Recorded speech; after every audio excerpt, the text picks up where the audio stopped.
I grew up in St. Louis, Missouri, a Mexican transracial adoptee raised in a white Jewish household that at its best was full of love.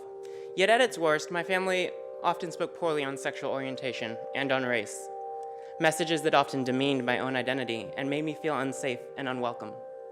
This was only amplified by the fact that my nuclear family was tumultuous. My father's predisposition was volatile, and he often struggled to maintain work. My mother paid the price for this, as did I, witnessing and trying to come between them in their nightly fights. In addition to the fear my home life brought, I was further terrified that someone would discover my other secret, that I was gay. For when I was 11, I was taught what happens when others find out.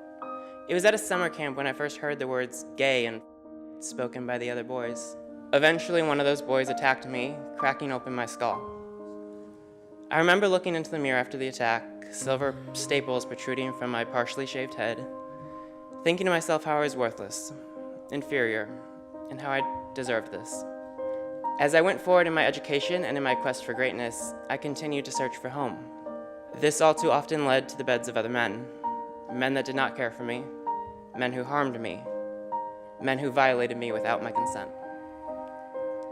It was not until my senior year of college that I began to process my traumas and my negative thought patterns. I realized I had striven for perfection to create feelings of worth for myself. Yet above all else, the thing that I needed the most was love, acceptance, and belonging. It was with Emory Club Tennis that I first found these. When I first arrived at Emory, I was close to giving up. The amount of times I sat in my sophomore dorm room feeling alone and hopeless are more than I could count. Yet the club took me in.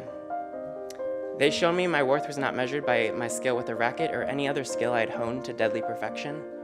Rather, I could be accepted for simply being me. For I'm now the hero I once needed.